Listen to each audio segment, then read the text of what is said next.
Hi, everyone. This is Hillary Topper here for We Are Triathletes, and I have a special guest today. His name is Tim Dells, and he is with CBMultiSport.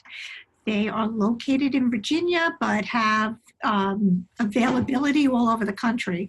So without further ado, I want to introduce you to Coach Tim. So Coach Tim is going to talk specifically today about dissecting data, which I think we all have issues with, especially me. So without further ado, welcome, Coach Tim. Thank you, Hillary. And just a quick correction, I'm in Maryland, but close enough. I'm a 20-minute drive to some parts of Virginia and a 30-minute drive to some parts of Pennsylvania. So right there in the middle. Yeah, so hi to those of you who don't know me already. My name is Tim. Nicole, are you eating lunch? So, that's okay. I know Nicole, so I can joke with her. But anyway, so yeah, I am Tim of CBMultiSport. I have been coaching since 2011. I'm a full-time endurance sports coach. Coach full-time athletes day to day, travel around the country, do training camps and things like that. And then I work with my local tri club, which is how I met Nicole and we're both a part of. I work with them and do some clinics from time to time and things like that as well. So thank you for having me to talk today. So talk to us a little bit about dissecting data. How do you actually go about it? Sure. Unfortunately, triathlon and triathletes in general are an extremely type A type of person. We want all the information. We want all of it now. The problem is there's so much of it that you don't really have any idea what to do with it. Most people, they have power meters, heart rate monitors, cadence sensors. They read weird things like vertical oscillation and stride length. And you look at all that after your workout and you really have no idea what to do with it. It's just numbers on a screen. And the reality is that those numbers, some of them are extremely useful. And some of them are really just kind of filling the type A need, and that's why the manufacturers use them. Like heart rate, for example, extremely important. If you have a heart rate monitor, you can use it to manage your training, manage your racing, make sure that you're completing your workouts or races at the appropriate effort level.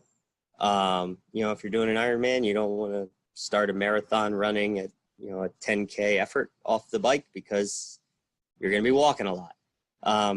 Conversely to that, if you're doing an Olympic or a sprint and it's a shorter run, and you want to give it everything you got, you don't want to run the run too easy. And then you get done and then you wonder, what could I have done if I'd done it right? Other pieces of information like stride length and vertical oscillation that show up on most Garmin's and things nowadays, fairly useless unless you are an Olympic athlete. Your stride length is your stride length. It depends on your leg length. It depends on a lot of things, and a lot of it's genetic. Vertical oscillation, they measure in millimeters. Well, can you tell me what you're moving up and down vertically by millimeter and make an adjustment to it in the middle? No. And the reality is, if you take some of that off and say you shrink it, you're getting rid of this, this much. There's no real gain to that unless you're looking for 1/1000th of a second somewhere, like an Olympic distance athlete. So a lot of it's really just figuring out, what does this particular piece actually mean, and is it actually helpful for me? And that's why I started with like heart rate. Heart rate is the most commonly used piece of information for training in endurance sports. It is the most critical and the most important. It tells you, am I running too hard? Am I running too easy? Am I tired today? Did I not sleep well? Did I drink too much last night when I went out with friends for happy hour? So now my heart rate's through the roof when I wake up in the morning. It really gives you kind of a snapshot of how everything is going. It's also the least expensive to acquire. Most watches now, like my Garmin here, they have it in the wrist. Wrist isn't quite as accurate as a chest strap, but as long as you're using the same device, then it may not necessarily matter what the number is as long as you're using a consistent form of measuring. What exactly should you be looking at when you look at your Training Peaks or your Garmin device or Final Surge or whatever you're using? Sure. What should you be looking at? So there's a couple of things. Number one, and the easiest to manage, is time. It's the amount of time that you're working out. Like there used to be a debate over whether or not you ran by mileage or you ran by time, or you biked by mileage, you biked by time. It's pretty much generally accepted now among 99% of elite athletes and coaches that time is the way to go. Because on race day, time changes, right? Most of us perform better on race day than in training in terms of pace. So if you're, just as an example, say you do an Olympic distance bike, in training in an hour and a half, most likely you're not going to be an hour and a half on race day. You'll be a little bit faster than that, just because everybody gets caught up in the environment and we're naturally kind of competitive, and it just kind of happens. So time is the first to look at, because that's how you regulate your volume and the amount of effort that you're doing. And it varies from person to person. Like I have some athletes that can only train 6 hours a week, and that's what we have to work within. And so we build the time in each sport to accommodate that. I have some that train 25 hours a week. So we're looking at the total volume in terms of how much stress and strain are we putting on your body. And then we choose where to do what in terms of easy work, hard work, things like that. Generally speaking, you should be doing about 80% to 90% of your volume, no matter what that number is, should be spent doing easy work. And by easy, I mean, if you're running marathon effort, so long distance, real long distance effort where you can carry a conversation. Riding, we're talking about casual ride with your friends where you can catch up on your Game of Thrones if you're one of those people, or, that kind of, it's a sport that rewards consistency. And the key to being able to be consistent is to moderate your effort. We can't go hard all the time. That's how you get hurt. That's how you burn out. That's how you plateau. Almost all of my running miles, I'm probably in the 85% category, are done at slower than what I would run a marathon. But I train 20 hours a week, so it allows me to get up tomorrow and do it again. So time is the most critical. That's interesting. How do you actually figure out your different zones? Sure. And what do they mean exactly? Like when someone says, I did a V1 or I did a V4 or a VO2, what does that all mean? Sure. So the most efficient method of creating your zones is to do a lactate threshold test. The real way to do that is to be in a lab where they're monitoring blood, or if you have like a coach, some coaches can do lactate threshold testing and have the protocol to do it. Lactate threshold tests are generally kind of expensive, and they're a pain in the butt because you have to sit there and let somebody prick your finger 10 times in 40 minutes and draw blood to actually test it.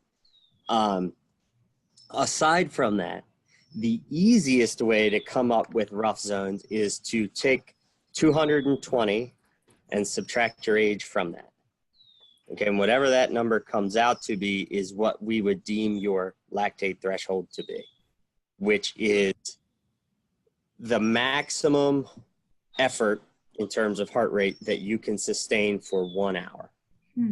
So threshold is always based off of 1 hour. So it's 220 minus your age, like I'm 34. So my threshold would be 185. My threshold's actually a little higher than that, but it gets you in the ballpark.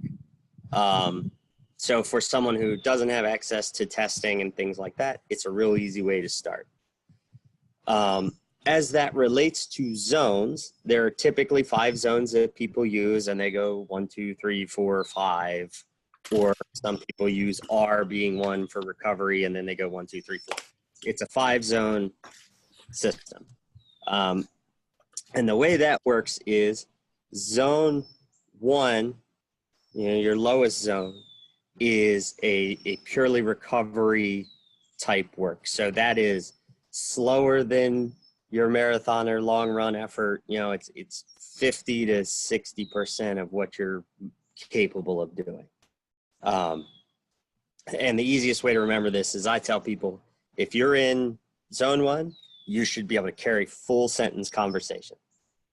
It's the easiest way to think about it. If you can ride next to me and we can talk and we can chat and we can talk about tax time and the chores we have to do when we get home and everything is nice and relaxed, then you're in that zone 1 category.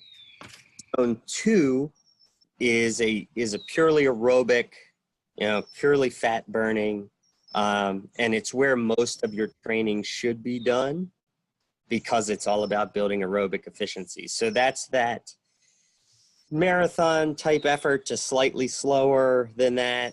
The type of effort that you would maintain for call it a 100-mile bike ride, just as a big round number, but any type of really long type of work you're doing would be that. And on a scale of 1 to 10, that would be like a 5 in terms of efficiency.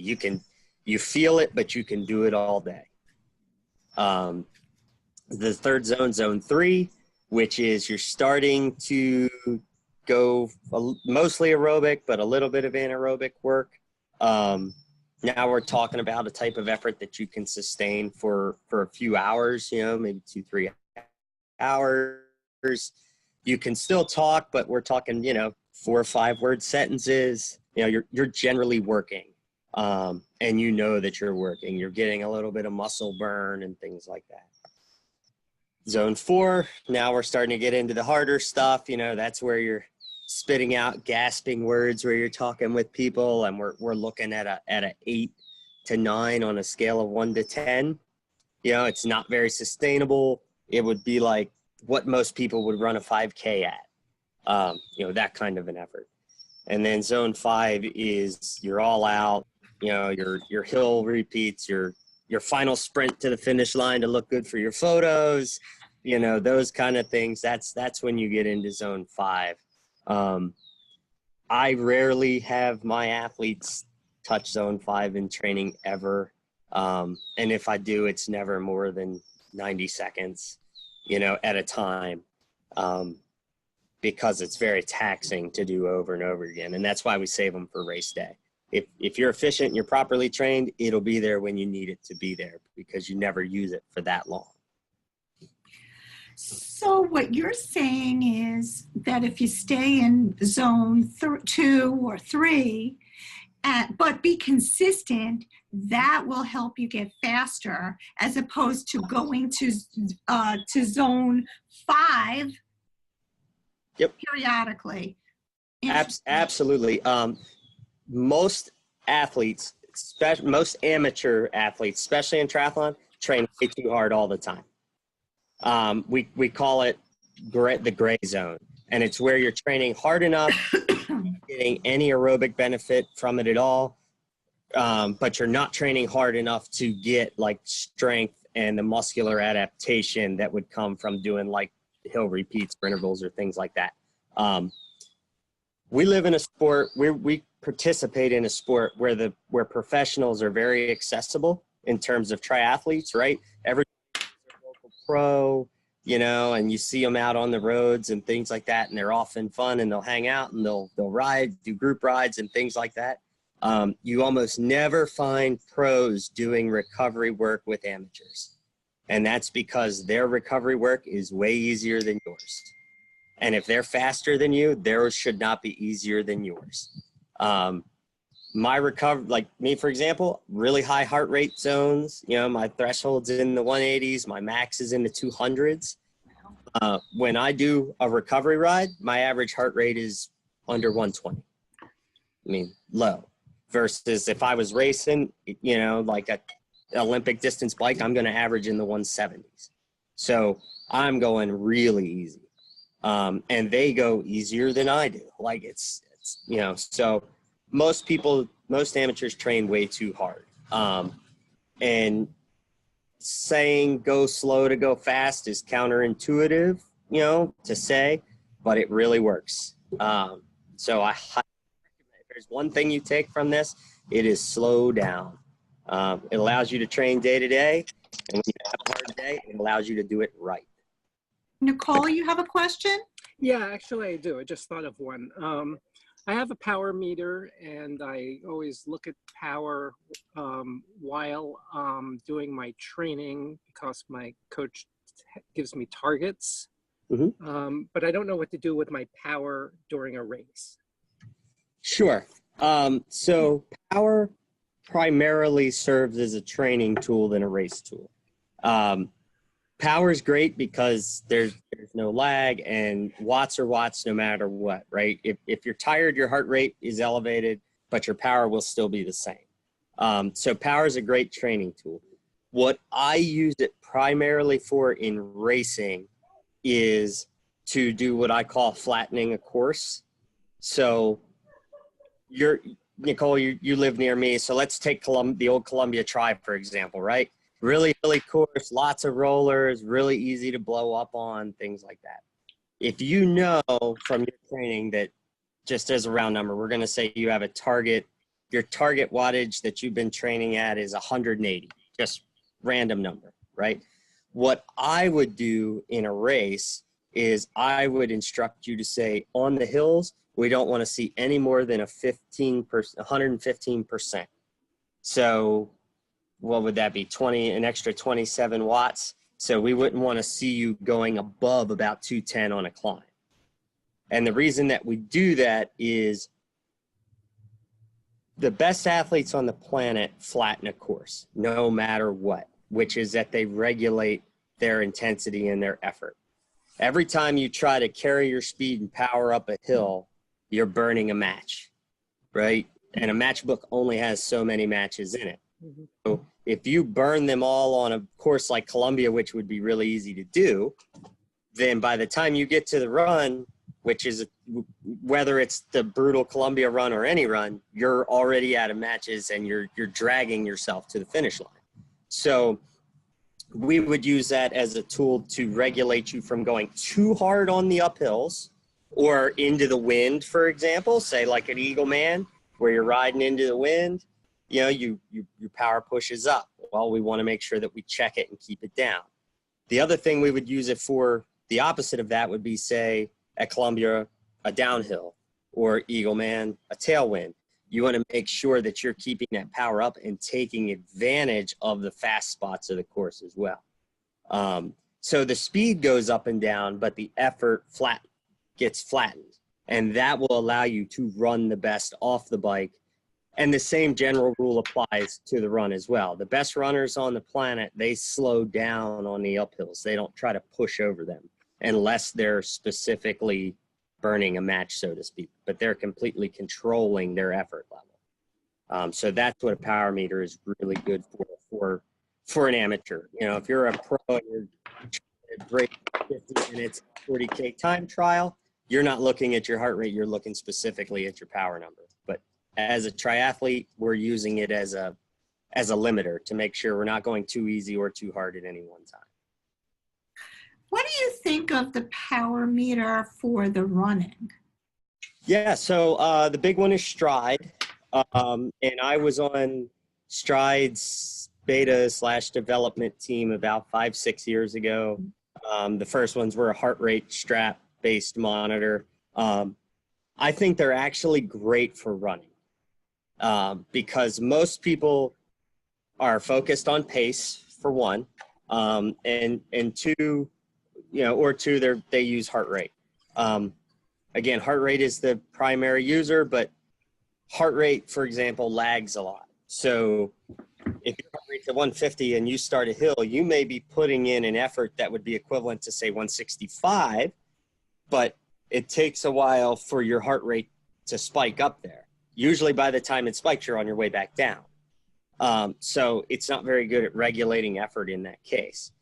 A running power meter, which strides are much more inexpensive than, say, a bike power meter, they are great for that. They have their own testing protocol that comes with the meter to set your zones, so you don't have to go see anybody to do it or to do anything like that. It's not that hard of a test to do. You can use it. I know some of the top pro triathletes, long course guys, are using them now to regulate their half marathons and their marathons so that they can flatten those efforts and courses similar to the way that they use their power meter on the bike. It's a more precise tool. And they're really kind of fun. It's actually interesting how close it actually correlates in terms of watts to what you ride on the bike. The numbers are actually fairly close to each other, which I found interesting. Interesting. So, yeah. So they're good for that. They're fun. They're not mainstream yet, but they're coming. And there's some other ones out there. There's a company that's developed one that's in an insole. So they actually go in your shoes. The new Stride goes on your laces. It's a foot pod, kind of like the Garmin. But they're gaining steam. I think probably in the next 5 years, that foot pod will be a regular occurrence on the shoes of the top pros that you see. It'll be a pretty regular tool. Is there a difference between the different types of power meters for the bike, like for the crank versus the pedal? Sure. There are, obviously, where you're reading the numbers from matters. Like if you use one that's on a pedal, like a Garmin or a Power Tap or Esiamo, you're reading right at the point of force, right? So versus, say, like a Power Tap hub, where they're using, extra algorithms to try to compensate. One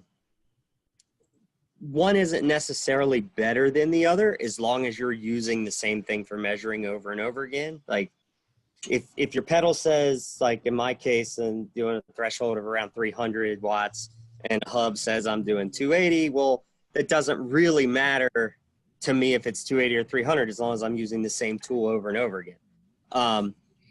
Where there are benefits to some from the others is like a crank-based power meter, like a Quark or something like that, or an SRM. It's built onto the bike. So whether you have training wheels, race wheels, anything like that, your power meter is there.